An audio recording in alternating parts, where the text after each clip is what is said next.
Bonjour chers téléspectateurs, nous sommes toujours aussi ravis de vous retrouver dans notre émission Citoyens avertis où les faits que nous vivons en société sont décortiqués et répondus par des spécialistes en fonction de nos thèmes. Aujourd'hui, nous avons un nouveau sujet, il s'agit du déguerpissement. Nous vous donnons juste le temps de vous installer et on se retrouve tout de suite après le générique.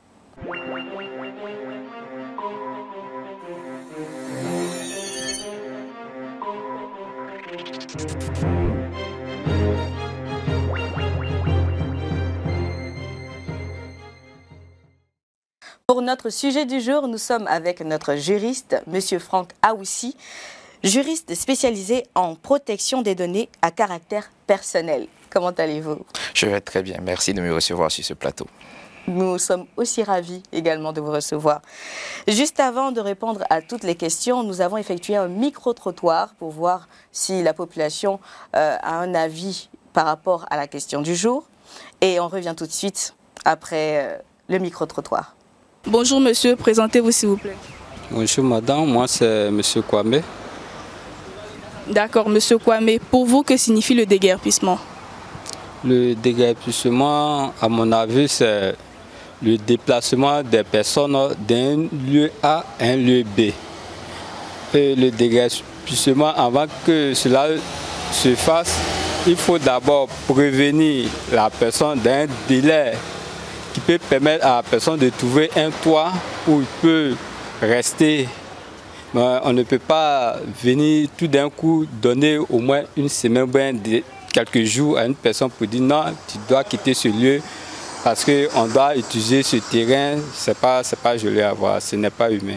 Pour vous, à quel moment est-ce qu'une personne se fait déguerpir d'un lieu? Bon, ça dépend. Bon, il y a plusieurs raisons. Surtout, bon, quand tu vois ce que je sais, c'est qu'il arrive parfois que l'État décide de déguerpir certaines personnes parce que peut-être soit ils ont construit leur magasin ou des maisons sur des caniveaux, tout ça, qui bloque le passage d'eau. Ou soit peut-être aussi, lorsqu'un propriétaire a besoin aussi de son espace pour peut-être en faire quelque chose d'autre. On chasse une personne d'un lieu donné parce que peut-être le propriétaire voit qu'il a besoin d'utiliser maintenant sa parcelle ou bien un truc comme ça. S'il voit que le fait qu'il utilise, le fait que tu es sur son territoire ne l'arrange pas, il peut te chasser. Pour vous, quelles sont les conséquences que subissent ces personnes qui ont été déguerpies? Ces conséquences sont énormes. Exemple, des familles qui ont des enfants qui vont à l'école, vous allez venir déguerpir le lieu. Où vont amener ces enfants? Comment ces enfants vont faire pour pouvoir terminer l'année scolaire? Vous voyez tout ça, il y a des familles aussi qui utilisaient ces lieux pour pouvoir vendre ces choses, pour acheter de quoi manger à leurs enfants, pour acheter des vivres, pour acheter l'habillement, tout ça. Donc avant de déguerpir au moins, il faut prévenir et venir en aide à ces personnes. Parce que ce n'est pas facile. Des personnes sont nées là, ont grandi, ont passé tout le temps leur vie dans ces milieux avant de les déplacer. Au moins, soient un peu humains. On ne demande pas de faire tout, mais au moins le maximum, c'est important. Et concernant ces propriétaires-là, comment est-ce qu'ils doivent procéder avant de déguerpir ces personnes-là? Bon, je me dis que quelque part, vu qu'ils ont accepté d'accorder cette place à ces personnes-là, s'ils devaient déguerpir, soit informer vraiment en avance, quelques mois ou quelques années avant, pour que ces personnes-là puissent prendre des précautions et agir en fonction de ça, pouvoir trouver un autre espace, selon moi. Et concernant ces personnes déguerpies-là, quelles conséquences est-ce que ces personnes-là subissent? Bon, par exemple, si c'est un lieu, par exemple, là où des personnes gagnaient leur vie, ils peuvent se retrouver au chômage.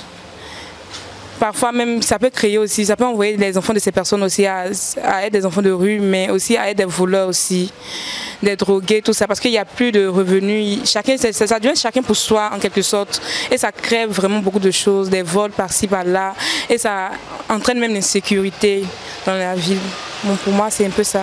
Déjà, le fait de chasser une personne, déjà, ça crée des troubles, parce qu'ils ne s'attendaient pas à ça.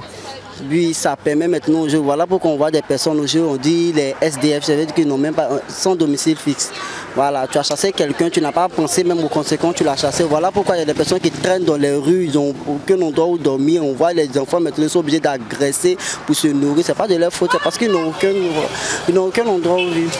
Eh bien, au vu de ces différentes réactions, on peut voir que le déguerpissement est vraiment un véritable problème pour le citoyen. Alors, de façon, je vais dire de manière plus littérale, c'est quoi exactement un déguerpissement? Et aussi, juridiquement, c'est quoi un déguerpissement public? Très bien. Alors, les deux définitions ne sont pas très éloignées. D'accord. On parle de déguerpissement au sens littéral lorsqu'il s'agit d'une opération destinée à procéder à l'évacuation des personnes physiques. Donc, un déguerpissement public, on ira dans la même veine, sauf qu'il s'agira seulement du domaine public. D'accord. Et quelle est la loi qui régit le déguerpissement? Et surtout, quel est son fonctionnement? Alors, on ne pourrait pas parler de loi qui régisse le déguerpissement de façon exclusive. D'accord. Il y a plusieurs dispositions réglementaires et légales qui encadrent le secteur des domaines publics. Donc, on a notamment la loi de 2019, donc du 14 octobre 2019, qui encadre le secteur des domaines publics, donc du domaine public rural. Et à côté de cela, on a une ordonnance qui date de 2016, qui encadre aussi l'attribution des marchés publics et du domaine public. Donc, on a toute une panoplie de dispositions réglementaires et légales qui encadrent ce secteur. D'accord. Et quelles sont... Bon, moi, je voudrais savoir, est-ce qu'il y a des limites face au droit de déguerpissement? Je ne sais pas si c'est un droit, déjà, puisqu'on n'a pas vraiment de loi qui régit ça. Alors, ce qu'il faut savoir dans un premier temps, c'est que en droit administratif, il est reconnu à l'État ce qu'on appelle des prérogatives de puissance publique. Cela signifie tout simplement que l'État, dans son activité, donc s'il estime pour l'intérêt général qu'une action doit être accomplie, donc l'État procède justement à l'accomplissement de cette action. Alors, il faut savoir que les prérogatives de puissance publique peuvent déroger aux droits privés des personnes. Donc, une personne qui est propriétaire d'un bien immobilier peut voir ce bien-là être soustrait ou détruit pour des raisons justement de l'intérêt général des populations. Ça, c'est la question en fait que j'allais poser parce que je voudrais savoir exactement si une personne qui est propriétaire d'un bien, mais vous venez de répondre, une personne qui est propriétaire d'un bien qui le prouve peut dire qu'il a un droit face au droit du déguerpissement. C'est-à-dire qu'on a souvent droit à des déguerpissements abusifs et on ne sait pas trop quels sont les recours face à un déguerpissement abusif. Effectivement, en dépit du fait justement qu'il est reconnu à l'État des prérogatives de puissance publique, l'État ne peut pas faire ce qu'il veut comme il veut. Donc il y a bel et bien des limites justement à ces prérogatives. Donc lorsqu'il s'agit d'un déguerpissement, il faut déjà prendre en compte certains aspects. Notamment la situation régulière justement des occupants de ces espaces. Donc sont-ils en situation régulière? D'accord. Aux yeux de la loi, ont-ils justement les papiers qui attestent de la propriété de ces domiciles ou de ces établissements commerciaux? Parce qu'on peut se situer soit dans le domaine commercial ou dans le domaine qui est relatif au domicile. À côté de cela, il y a aussi le plan d'action qui sera mené par l'État. Donc, si vous êtes en situation régulière et que l'État doit procéder à un déguerpissement à votre niveau pour des raisons de destruction justement des différents domiciles, alors il y a une notification qui doit être portée dans un premier temps aux populations dans un délai raisonnable. Et une fois que cette notification est portée, les populations ont justement le devoir de s'apprêter et de prendre toutes les dispositions nécessaires afin justement de procéder à l'évacuation. Même s'ils prouvent qu'ils ont la propriété, c'est-à-dire qu'ils ont les droits sur ce territoire-là. Effectivement, comme je l'ai dit, les prérogatives de puissance publique reconnues à l'État lui permettent justement d'effectuer des actions dans le cadre de l'intérêt général. Alors prenons un exemple. Nous sommes dans une localité où justement il y a un espace qui serait propice peut-être à l'établissement d'un hôpital public, étant donné que dans la zone il n'y a pas d'hôpitaux publics. Donc l'État, pour procéder justement au déguerpissement des populations dans cet espace, va procéder d'abord à une notification de ces personnes.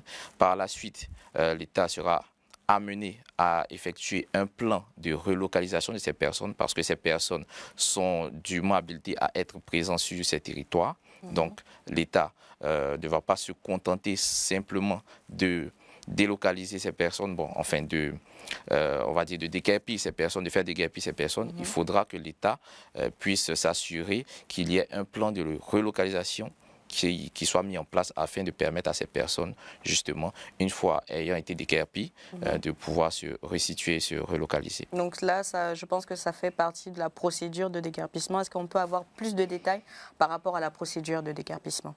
Alors, donc, comme je l'ai dit tantôt, il y a la notification. Portée, voilà, ça c'est le premier point. Donc ça veut dire que l'État a déjà réfléchi à la question, comment est-ce que le déguerpissement devra être fait, et par notification justement à la population, donc les détails du déguerpissement seront mentionnés et la population sera avertie justement de ce déguerpissement qui sera effectué. Par la suite, après le délai raisonnable qui aura été attribué par rapport à ce déguerpissement, l'État procédera à la phase pratique justement de ce déguerpissement. Ok. Mais est-ce qu'il y a un dédommagement aussi? Je ne sais pas si je vous coupe, désolé. Allez-y. Est-ce qu'il y a un dédommagement? Je veux dire, on vous délocalise ou on vous expulse par exemple d'un espace qui vous est propre. Est-ce qu'il y a un dédommagement par rapport à cela? Naturellement. Alors l'État ne saurait faire déguerpir des personnes qui ont investi justement sur ces terres et sans leur donner justement une certaine rétribution. Donc il y a bien sûr des dédommagements qui sont prévus et qui sont alloués justement à ces personnes qui ont été déguerpies. D'accord. Est-ce qu'on peut avoir des exemples menés par l'État par rapport aux différents dédommagements qui ont été effectués? Parce qu'après, il y a plus de populations qui se plaignent d'être déguerpies, mais qui n'ont pas reçu de dédommagement par rapport à... Comme je l'ai dit dans un premier temps, il faudrait déjà situer le contexte. Alors, ces populations qui se plaignent d'être déguerpies, la plupart du temps, sont-elles en situation régulière? C'est-à-dire le domicile justement que ces populations occupent. Est-ce que l'endroit qui est occupé de façon régulière? Est-ce que ces personnes-là ont le droit d'être ici? Là. Ok. Ça, c'est le premier aspect. Et si ces personnes-là ont le droit justement d'être là, comme je l'ai dit, il y a un plan de relocalisation qui doit être mis en place par l'État afin de permettre justement à ces populations-là de ne pas être lésées justement par ce déguerpissement. Alors, comment on peut sensibiliser le citoyen qui occupe un espace public pour qu'il puisse rentrer dans la bonne marche à suivre? Alors déjà, je dirais dans un premier temps que le réel problème ici en Côte d'Ivoire, c'est que l'Ivoirien ne se renseigne pas assez sur ses droits. Et c'est un véritable problème. Il faudrait vraiment que l'Ivoirien apprenne à se renseigner dans un premier temps sur ses droits. Il ne s'agit pas de se plaindre de façon gratuite. Il faut déjà se renseigner afin de savoir si on se situe dans la légalité. Parce que après, si tu occupes un espace dans lequel tu n'es pas amené justement à y résider et que tu te plains, notamment sur les réseaux sociaux ou je ne sais où, parce que aujourd'hui la tendance justement de plaindre sur les réseaux sociaux est très récurrente. Donc tu t'exposes à des sanctions justement de la part de l'État parce que si tu n'es pas en situation régulière et que tu te plains et après on te fait savoir que en fait tu n'avais pas le droit d'être ici, bon après voilà, te voilà dans de beaux draps. Donc il faudra dans un premier temps que l'Ivoirien apprenne à se renseigner sur ses droits, à vérifier sa situation, s'il est en régularité ou pas, et par la suite, il pourra mener justement les actions telles que, par exemple, s'il s'agit d'un établissement commercial, on va dire, duquel il est déguerpi, donc s'il s'agit d'un déguerpissement abusif, c'est-à-dire un déguerpissement sans possibilité de relocalisation et sans dédommagement, il pourra adresser un recours auprès du tribunal de commerce d'Abidjan, qui est compétent justement pour statuer sur les établissements commerciaux qui ont été cassés ou détruits. Et dans le cadre justement des logements, donc des logements de ces personnes-là, alors il s'agira de faire un recours pour excès de pouvoir ou un recours administratif justement qui permettra à l'État de répondre justement de ce déguerpissement abusif. Donc les gens ont tendance à dire que bon, c'est l'État, on ne peut rien faire et tout ça. Mais on peut avoir en fait recours effectivement. Si on trouve qu'il y a un abus par rapport au déguerpissement. Effectivement, mais il faudra d'abord vérifier d'être en situation régulière. Merci beaucoup pour tous ces éclaircissements. Je vous en prie. Merci à Maître Aoussou, pardon, désolé. Franck Aoussou. Franck Aoussou, d'accord, merci beaucoup. Je vous en Et prie. c'est sur ces éclaircissements que nous allons terminer notre émission et donner rendez-vous pour un autre numéro à tous nos citoyens dans Citoyens Avertis. Merci beaucoup et excellente suite de programme sur Reflet TV.